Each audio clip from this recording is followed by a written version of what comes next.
Nah, nah, nah, nah, nah, nah, nah, nah. And we are back once again. It's the show. I'm a little under it just because how the hell OKC lose this damn game? Like, bruh, it's your boy KD-WiZ, and I'm with my boy. WavY, what's up, man? How's it going, family? I know We you watched this. good. I know you watched this game all the way through. Yeah, I So loved it. it was definitely a high-paced game, and Indiana looked like a completely different team tonight. Yes, Um, they did. for one, their defensive pressure and the way they kept the tempo and pace up in the game was so much in their advantage. You could see that at the end of the game where it really weird on OKC more than anything. So now it's going to be about who's going to throw the last punch in this series. Because this is, to be honest, most of this game was a dogfight. It was Yeah. like they were throwing punches left and right. Yes. And it was hard to take my eyes off the screen. It was I was enjoying it that much. Yeah. Like, bruh. It's like you watching a boxing match, two heavyweights. Man. Anybody can get knocked out at any moment. You can't blink. Yeah, but I thought I kid you not, I thought OKC had it in the first few minutes because they jumped out to that 15-6 lead. I'm like, okay. And Chet came out the gate blazing. Yeah, that's what I was gonna say. Chet came out a good first quarter for sure. But your boy TJ McConnell, man, did he have himself a night tonight? Yeah, 5 steals. That I think honestly that made the difference. That's the one thing we did not account for this whole series, bro. The true effort and like determination, energy, guys. We did not account for none of that. Which shout out to Toppin. Shout out to Toppin. Yeah, him and Benedict Mathurin, they both had Benedict had a hell of a game. 27 tonight, man. And Obi Toppin had 8, which I thought he may play a little bit better tonight, but he was still very effective on the floor though. Yeah. I think there were certain points in this game where you could see the Pacers just dictated everything. In the second quarter, Indiana had a 19-0 bench points lead. OKC couldn't score nothing off the bench. Yeah, and we called it.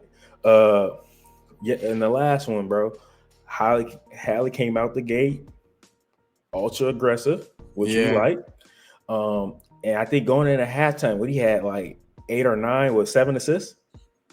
I don't know. Yeah, bro. He was on pace for sure. He was definitely on pace for sure.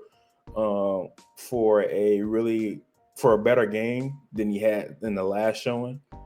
And I had a bad feeling when Lou Dort hit 4 for 4 for threes, bro. I'm like, we depending too much on this right now. And Lou Dort can't do that all the time, but he had his game. No, he had his game. Had his game, man.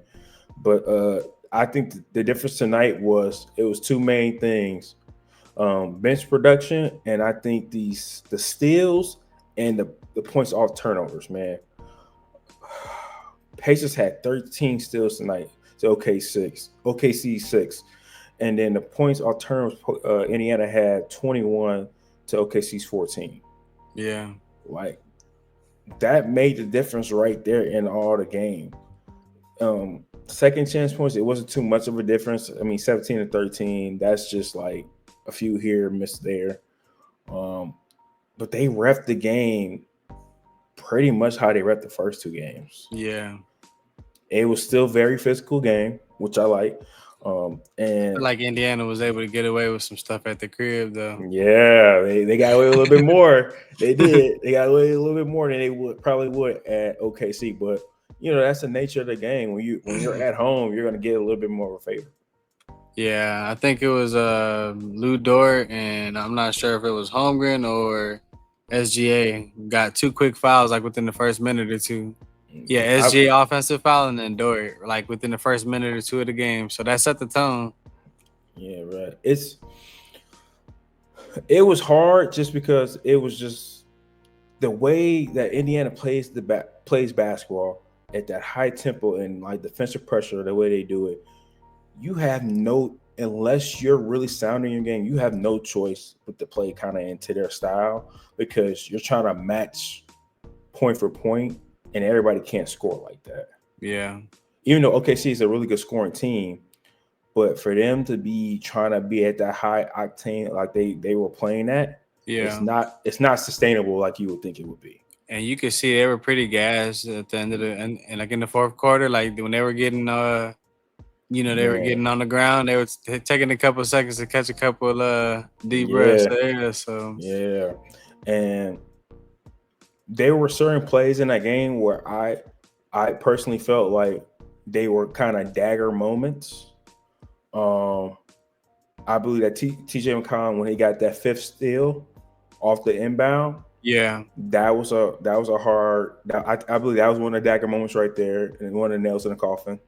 And then when SGA had a beautiful layup off the pivot, scored it on the right hand side, laid the ball up, and immediately Hallie threw the ball in and pushed it up the court to Pascal Siakam, and he scored immediately on the made basket. Yeah, that was another nail in the coffin. Yeah, and I believe Obi Toppin with that putback dunk, yeah, sealed the rest of it. I feel like those three moments were really really like significant moments in the game, just because, for one, TJ McConnell shouldn't have scored. He didn't score the ball, even though he should have, because he put the ball down and missed, and then somehow tipped it out to Nembhard, and he shot the mid range and made it. Yeah, and then Caruso took the ball out and tried to throw it to SGA, and immediately threw the ball right into TJ McConnell's hands. Yeah, pick six. And scored the ball. That's just a careless turnover right there. Yeah. That said it, like, just the lack of focus, and then like the fatigue was starting to set in, because you could see that pace is really pace is wearing on OKC. And you could see in the second quarter, like when Indy was starting to finally like catch up, tie, and then start to take that lead. Like OKC looked like they didn't know what they was doing out there for a couple minutes. Man, second quarter. You could, that pace is really starting to take a toll on them for sure. When I seen Isaiah Joe come in the game, bruh, struggling today. When I seen Isaiah Joe come into the game and he hit 2 back-to-back threes, I'm like, all right. And that was early in the game. That's all he had. Yeah, and then they went away from him. But you can see they were trying to match point for point and go with the pace. They got away from the too big lineup for OKC, which won them game 2, and they reverted back. Yeah. And it made no sense to me. It was just a lot of lackluster like movements, and then like lack of attention to what needed to be done for this game. Yeah. But enough hopping on OKC and what they did wrong. Let's talk about the Pacers and what they did right. Yeah. They came out the game scorching off the bench, bro. Ben McLaren, 27 off the bench. Yes, sir. My boy. He was the leading scorer. You were hooping tonight. He looked like a bucket out there, man. I thought I was watching a little bit of Ant. Ant, what he doing in this jersey? It was crazy. He got some, man. He's a hooper. No, he sure was. He was 2 for 3 from the 3-point line, man. He didn't playing defense. He didn't get any personal fouls, which I was kind of surprised at. Wow. He didn't have any personal fouls at all. But Obi Toppin had 8 off the bench, and then you had Shepard with 4 and TJ McConnell with 10. Like, what more can you ask for? And this is what this Pacers team does. They get their solid production from their main 2 guys, which is Pascal Siakam. We ain't even mentioned him all night. He had a quiet 21. Quiet 21. But the thing is, that's what this Pacers team is, though. Yeah. Like, they get that solid play from the 2 main guys they get, and then everybody else just contributes either a little bit more or some contribute way more than others. but they get the product they need from everybody in order to be sustainable and be good. And I think that's what we undermine in this team on how well it's put together for their style of play. Yep. And built this over a couple of years. We're going to keep saying it. Yeah, it took time. But like both these teams are built pretty well, but for the style that the Pacers play, this team is built very well. Yeah. You got wings that can play multiple positions, and then they can get out there on the floor and run. They really just missing a nice backup center. Yeah. Both of these teams, like just add a center, and they good to go. Yeah. For next year. What did you feel like? How did you feel about this game going into halftime? What did you think? I thought like whoever took over the third was going, be able to come out with the advantage, but it was it was tied the whole third, so couldn't really say that. Didn't OKC have a couple-point lead? Yeah, they had, I think, a 5-point lead at one point, but the third quarter looked more like the true like slugfest through the whole game. Yeah, that's when they were really just like hitting each other with run after run. Yep. Then back and forth. This game was really good. Like it was hard to take your eyes off the game just because you may miss something truly important if you wasn't looking at the screen. And I knew it was going to come down to in the fourth quarter, somebody was going to come out with a nice little run, a couple-point run, and that was going to be the separation. Yeah. And that's how it went down. But this got to go 7, man. It has to. Honestly, I'm saying we getting on to this next, looking forward to the next game. I think that if OKC don't win this next game, that's trouble because I don't think Indiana gonna let this opportunity slip. They heard all the noise from last year, and they got something to prove. They got something to prove. So if OKC don't win this next game, it's gonna be a 4-1. Gentlemen. This better not be no damn gentleman sweep. I'm gonna be pissed. How you go? I'm starting to see into the future. Face that. But nah, but it's just they both teams do so many things so well. Literally, if you're the coaches for this series, it really gonna come down to them and about small details and 50-50 like balls. Man, who wants it more? Who wants it? Definitely. They're gonna make shots. If OKC can tie this up for game 4, this can get very interesting. Very interesting. And also, before I get off topic, NBA, y'all some assholes. Just for one, how the hell y'all gonna push this game out until Wednesday night? And the last game they played was Sunday.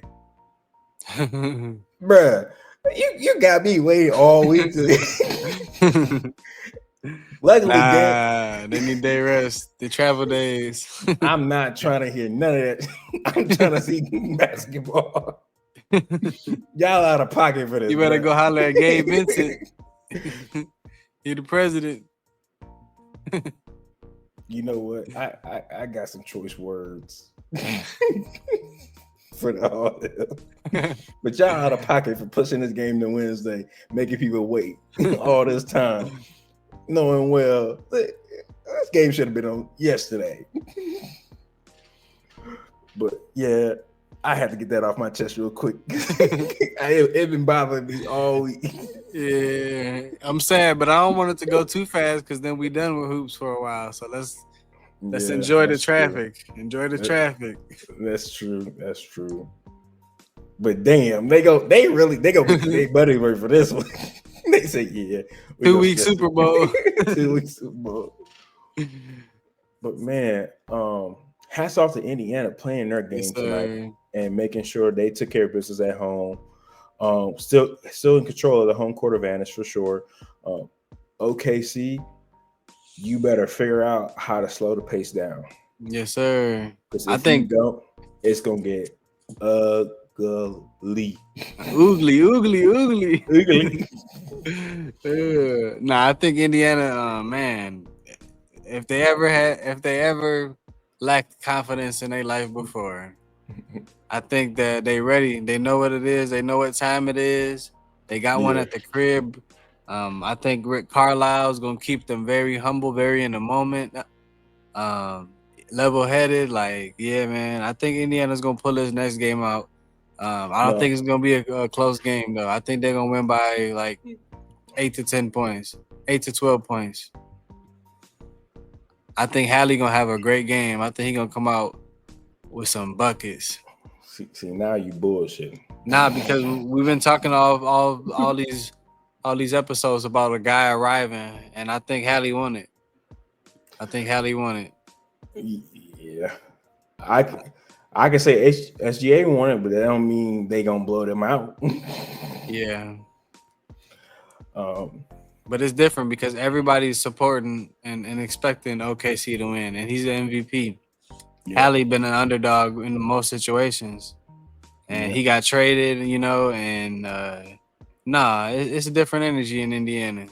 No, it definitely is, and you can see that environment is crazy. They the underdogs, That support in there is wild, and I love it. Man, this is really good basketball right now. Yeah, it's hard to critique something that they're playing both so good on their own ways. Yeah. It's literally coming down to like small detail things, like either with like any basketball game come down to discipline with the ball, who can implement their defense better and like play their style play better, and then just like who night it is. Yeah. Sometimes it's just not guys' night, and tonight it was Ben Mathurin's night, and Jay Will had a good game. He was their leading scorer, and it's the first game they hold SGA to under 30. He only had 24. So was that good defense or was that fatigue? I would say they definitely were able to show more bodies to him, especially, and he also didn't get as many foul calls for him. And he was 9 for 20. Yeah, how many free throws did he shoot tonight? Let's see. He only shot 6. Yeah, that was a big difference right there. Yeah, under his average, he was 10. Yeah, wow. So like, that's a difference right there, bro. Like it hurts them when he doesn't get to the free throw line, but you also when you rely on Lou Dort to hit threes all night, that's not a good sign. Yeah, I'm interested what they're gonna do next game because if Dort don't come out like that and SGA ain't getting them calls, it's gonna who they gonna rely on? And Jay Will, he ain't been that consistent. We've been asking him to show up. He showed up tonight, but it's gonna be interesting game 4. I think he's been consistent. He just hasn't had a breakout game. Right. Okay. He hasn't had like a huge 30-point some type game like that where he's just like controlling everything. I agree. But that was the problem though. This is not as serious because he's not really. He can have a good game or have a decent game, and they can still win the game or lose the game. Yeah, like he just plays his role. Yeah, he plays his role really well. I think it's really going to depend on Chet and like Hartenstein more than anybody to have really good games. Yeah, Hartenstein only had 4. But Holmgren had 20. See, he came out the gate blazing, but he slowed down in that midst of that third quarter though. Yeah. Hartenstein had 3 rebounds. Yeah, I mean, I think if you start both of them, you're probably gonna get more production. At the end of the day, like I know it's gonna be small ball, but I don't think Indiana gonna shoot it like that. And I think that's what they're worried about.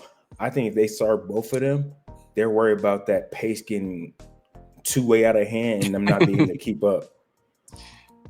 Don't listen to me. I want Indy to win, so maybe I'm setting them up.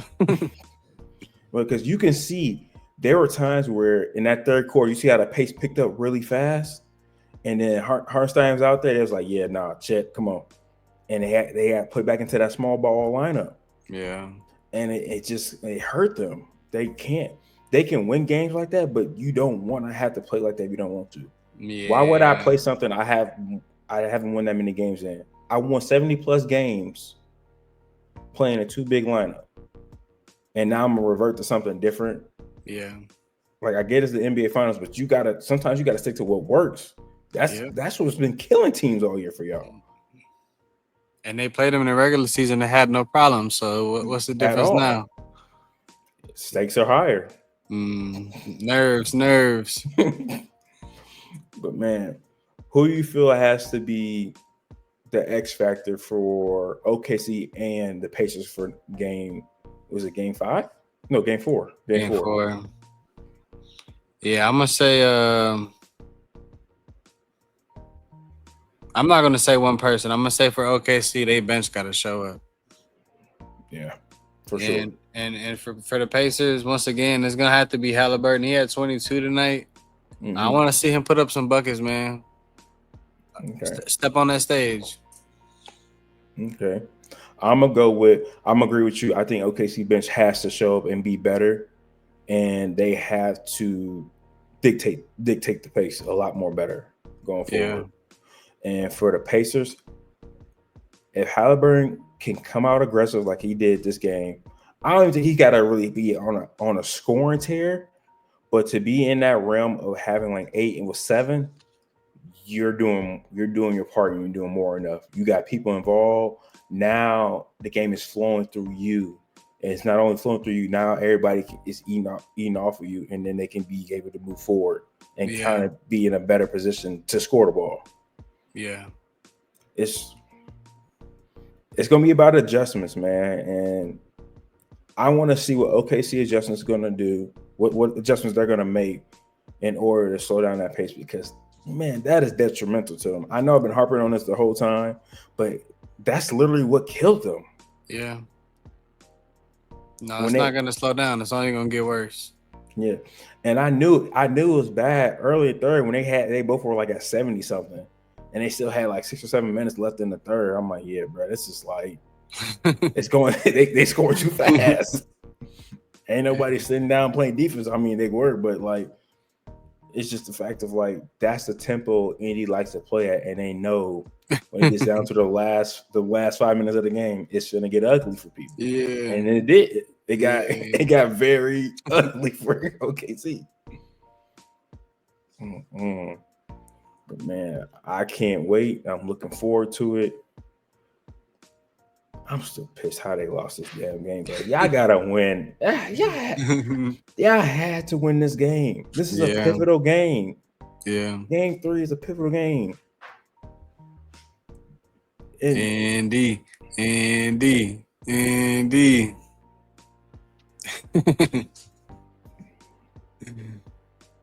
the fact that they call this man underrated. They call him overrated. Sorry. They call him overrated, but he really is underrated with the wonky shot. And the fact that he said his dad was out of pocket for wearing them jeans today, he was out of pocket for wearing them jeans. He should have never put that shit on. But man, I'm looking forward to game 4, and I'm ready to see who's gonna make a difference. Yeah. Because now put everything on the table, let the cards lay down. Let's see who really go get it. Indy gonna get it, man. Indy gonna take this game, bro. By a couple of them. It ain't gonna be no 2 point. It's gonna be by a couple of them. Now, when OKC win, I'm gonna see you back on this chat. We're gonna be right back here. No, we not. Same place, same time. No. Look, I'm telling you right now, when OKC win, I don't want you come up here like, man, Halliburton was out there bullshitting again. Hey, I ain't gonna cry in the car. We all right. Indy gonna win, man. Shit. All right, we gonna see. But that's it. Another episode in the books. Your boy Katie DA-WiZ, and it's the show. Make sure y'all tune in and check us again.